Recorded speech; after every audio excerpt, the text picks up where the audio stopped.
18 दिन 96 लाख किलोमीटर का सफर, 140 करोड़ भारतवासियों की थी इस पर नजर। तमाम उम्मीदें, दुआएं भारत के लाडले शुभांशु शुक्ला के काम आई।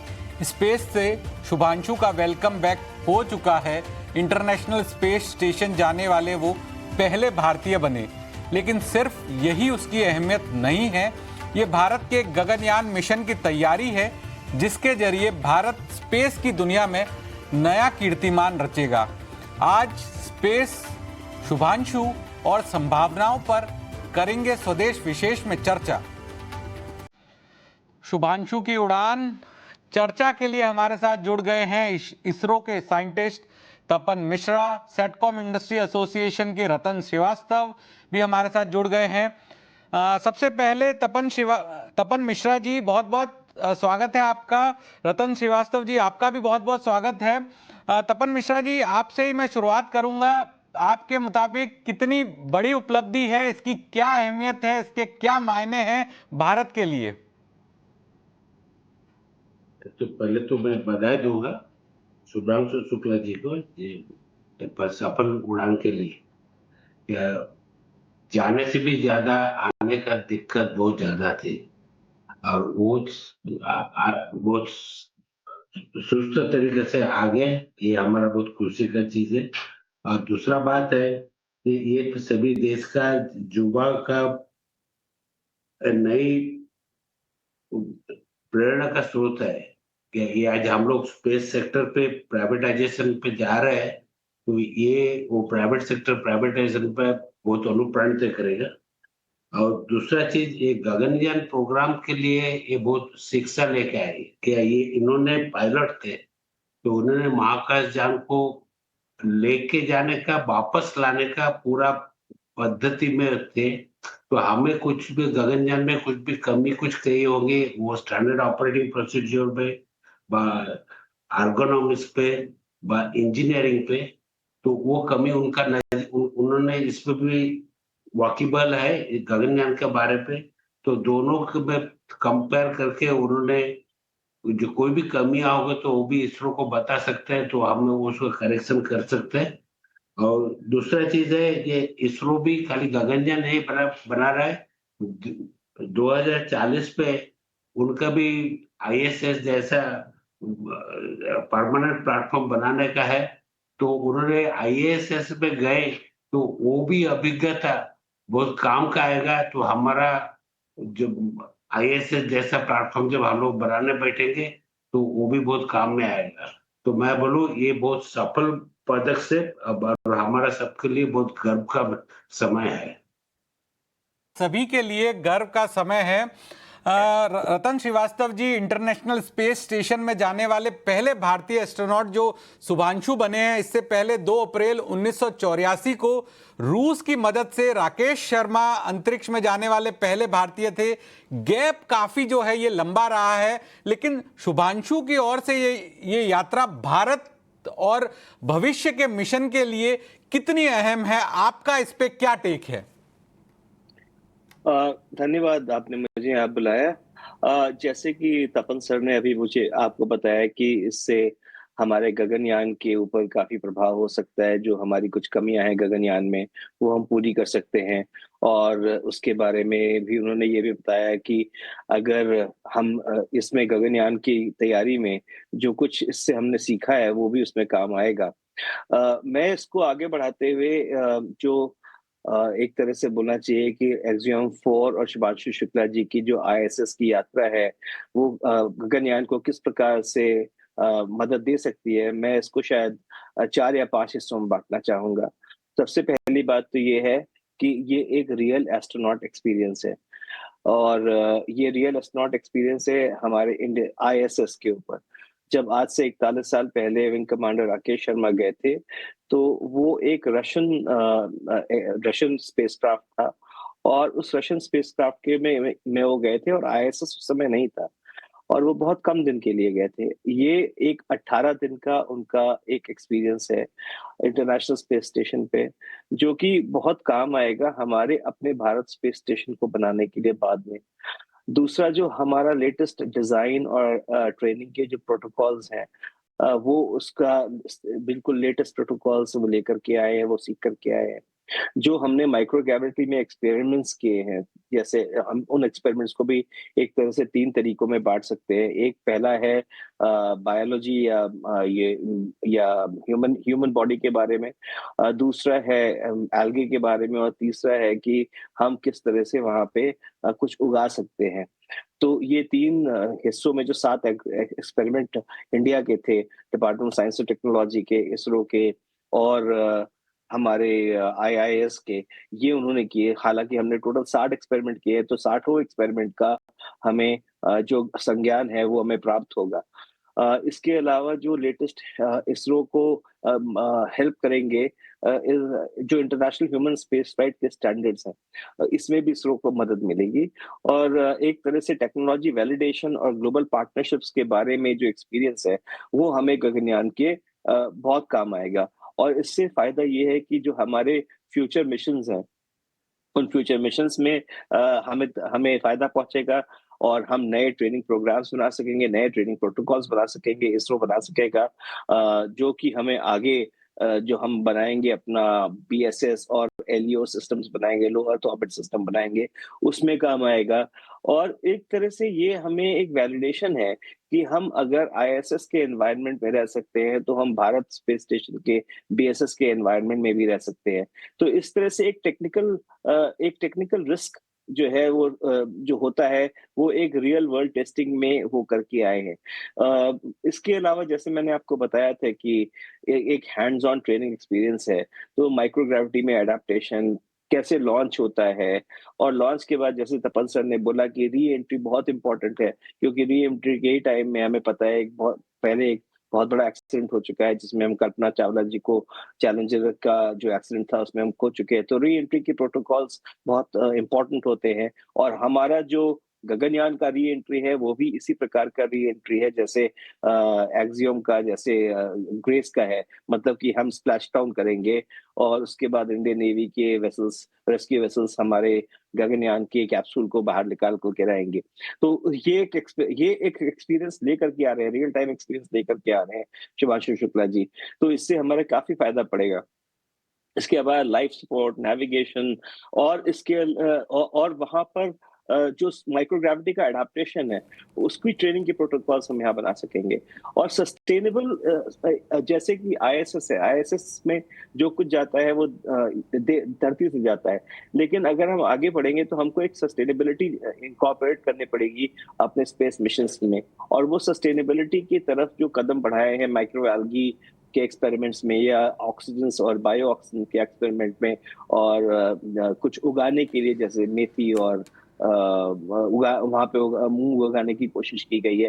तो ये सब एक तरह से बहुत फायदा मिलेगा हमें, बिल्कुल बहुत आगे फायदा मिलेगा और इस पर शुभांशु की फैमिली भी आज खुशी मना रही है। शुभांशु के कमबैक की खुशी जो है आज पूरा भारत सेलिब्रेट कर रहा है। लखनऊ में उनके फैमिली की जो खुशी का जो ठिकाना नहीं रहा, उनकी मां आशा शुक्ला का क्या कहना है, आइए सुनते हैं। शुभांशु की माता जी हमारे साथ है। आपने देखा जो शुभांशु जो है सकुशल वापसी हो गई, 18 दिन बाद पृथ्वी वापस लौट आए, कैसा था ये पल? अच्छा था, बहुत अच्छा था, बहुत अच्छा था, हमारे लिए गर्व का पल था। आप तो इमोशनल हो गई थी, रोने लगी थी। अब रोना बेटा है, इसको देख के सकुशल लौट तो रहा है, मगर थोड़ा मन में डर तो रहता ही है, कहीं ना कहीं डर था थोड़ा सा डर लगता है। ऐसा नहीं है कि डर नहीं लगता, बट ये है कि जाहिर ना करे वो अलग बात है। लेकिन अब तो वापस आ गया। हाँ, अब तो खुशी भी दिखाई चेहरे पे आपके तो। आप बिल्कुल ठीक, अब चेहरा ठीक है, अब ठीक है। ये 18 दिन का वक्त कैसे गुजरा, इतना लंबा पीरियड? मतलब हालांकि लंबा दिन नहीं है, लेकिन 18 दिन स्पेस में था, इसलिए इम्पोर्टेंस है। ठीक गुजरा, कोई 18 दिन में नहीं कोई ऐसा लग रहा था, रोज बात होती थी, रोज अच्छे से बात होती थी और उसको खुश देख के हम लोग भी खुश होते थे। कल भी बात हुई थी आप लोग की? कल नहीं, परसों बात बात हुई थी। क्या कुछ कहा था उन्होंने? यही कहा था कि हम तैयारी कर रहे हैं जी, पैकिंग कर रहे हैं, निकलना है यहाँ से, अब बात अब लौटने के बाद ही होगी। बिल्कुल, माँ की खुशी का ठिकाना नहीं है और चिंता भी जायज थी। तपन जी, मैं आपसे यही समझना चाहूंगा, जो भारत अब जिस तरह से स्पेस लीडर बन रहा है, हमारी योजना है 2035 तक खुद का अंतरिक्ष स्टेशन बनाने की, साथ ही 2040 में किसी भारतीय को चांद पर उतारने की योजना पर भी काम चल रहा है, तो आप मानेंगे इन सब से उसको और ज्यादा बूस्ट मिलेगा? देखिए, उसमें दो गवर्नमेंट में दो स्टेप लिए। इसरो को जो हर दिन का जो स्पेस टेक्नोलॉजी से छुटकारा दिलाने के लिए अभी प्राइवेट स्पेस इंडस्ट्री को बढ़ोतरी हो रही है, और तब इसरो अभी ज्यादा कंसंट्रेट कर सकते हैं जो नीचे प्रोग्राम, जो देश को गर्व करेगा, देश को टेक्नोलॉजी में इनोवेशन लाएगा और देश को बहुत आगे बढ़ाएगा। जैसे गगनयान, फिर हमारा भारत यान, और उसका बाद चंद्रयान, चांद में उतरने का मिशन, उसका पहले चांद से रिटर्न मिशन भी है। तो ये चारों जो टेक्नोलॉजी जो एक तो इनोवेशन के काम आएगा, और दूसरा है जो ये देश के लिए बहुत अनुप्रेरणा का काम आएगा। हम जो 2047 पे जो गौरवमय भारत का सपना देख रहे हैं हमारा प्रधानमंत्री जी, तो ये उसको साकार करने में भी ये बहुत काम आएगा। तो मेरे ख्याल पे ये एक छोटी स्टेप है, बट ये बड़ी स्टेप भारत के लिए, भारत के अग्रगति के लिए, भारत का युवा पीढ़ी के अनुप्रेरणा के लिए। रतन श्रीवास्तव जी, अंतरिक्ष में भारत के स्पेस ऑर्गेनाइजेशन इसरो की तरफ से जो 7 माइक्रोग्रेविटी एक्सपेरिमेंट किए गए हैं, इनकी कामयाबी को आप कितना अहम मानते हैं, और इसमें सबसे अहम क्या है?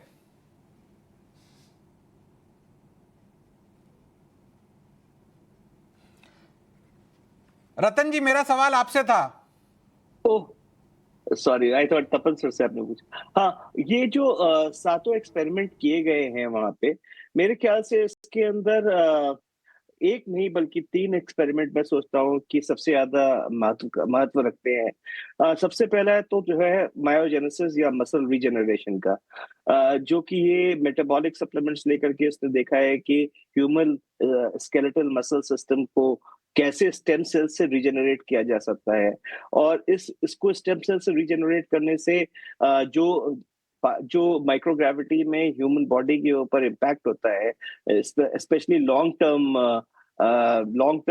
स्पेस स्टेशन पे रहने पे, वो आगे चल करके अगर हमें इससे कुछ पता लगता है तो ये बहुत फायदे की चीज होगी।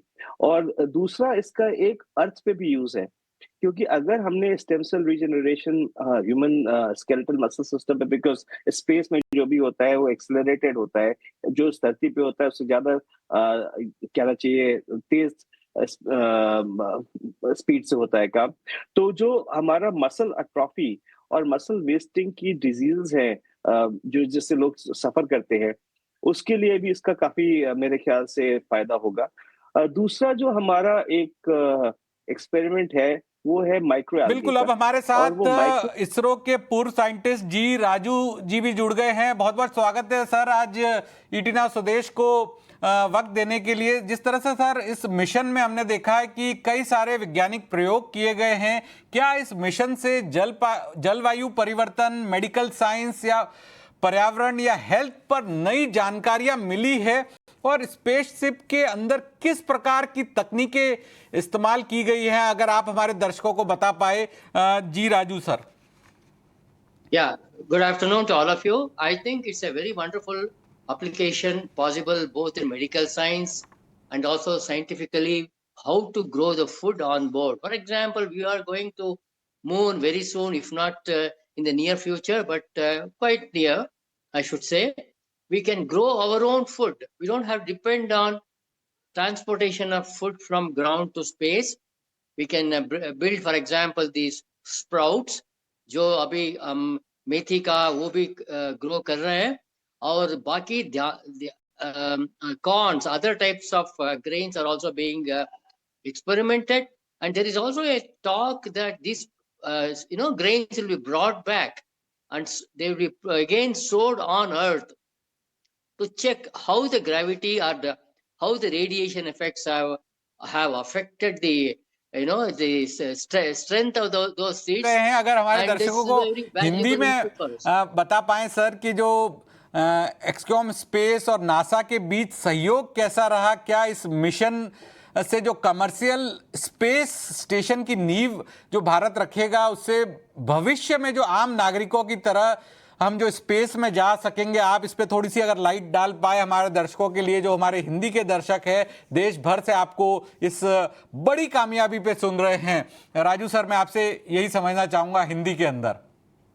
हाँ, हिंदी के में ट्राई करूंगा। ये जो है अभी हम तो देखिए, हम इन फ्यूचर में हम हमारा भारतीय अंतरिक्ष स्टेशन फिक्स डेवलप कर सकते हैं। इस मिशन में एक्सियम में हमने नियरली 700 करोड़ रुपए दिए हैं। सपोज इसी लेवल में हम काम करते हैं तो आप सोच सकते हैं, suppose we offer to other people on getting the seat for onboard experiment, like हमारा शुभांशु के लिए हमने 700 करोड़ एक्सपेंडिचर किया है, वो that way it is a commercial, ये भी कमर्शियल वेंचर हो सकता है। Not that it will be immediately done, yes, it's a first step for commercialization के लिए। हमारा भारतीय अंतरिक्ष स्टेशन के लिए बहुत सक्सेसफुल एग्जाम्पल है ये। मतलब आखिर में मेरे पास 3 मिनट बचे हैं, तो तीनों गेस्ट के पास मैं आऊंगा 1-1 मिनट के लिए।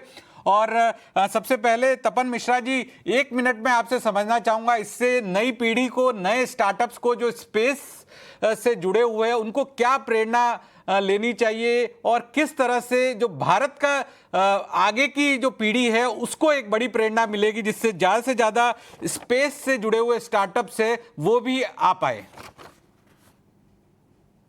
अभी का क्या है कि जो अनुप्रेरणा ये देगी, क्या ये हम बाहर से बता नहीं सकते, बट जो बच्चे आज देखे हैं, जो युवा पीढ़ी आज इसका प्रोग्राम देखे है, वो देखे कि आज भारतवासी भी बहुत कुछ कर सकते हैं, बहुत आगे बढ़ सकते हैं, तो हम भी काहे ना करें। तो इसलिए आज स्पेस पे जो नई जो इंडस्ट्री बढ़ रहे हैं, पिछले 3 साल पे करीबन 170 स्पेस इंडस्ट्री प्राइवेट सेक्टर पे बनी है, तो ये इसका भी और भी बढ़ोतरी होगी और नए युवा इसमें काम में आएंगे और ये भारत का सर्वोपरि अग्रगति के लिए बहुत कामयाब होगी, ये मेरे आशा है। रतन श्रीवास्तव जी, आपका क्या मानना है? किस तरह से नए स्टार्टअप्स को जो स्पेस से जुड़े हुए हैं उनको प्रेरणा मिलेगी, और बाकी जो नई जनरेशन के लोग हैं, नए युवा है, नई पीढ़ी है, उनको भी प्रेरणा मिलेगी? नहीं, ये जो आपने बहुत अच्छा सवाल पूछा है एंड थैंक यू, आपने इसके बारे में इससे बात की, क्योंकि इसमें जो सबसे बड़ी बात ये है कि इसका एक कमर्शियल एस्पेक्ट भी है और स्पेस इकोनॉमी का भी एस्पेक्ट है।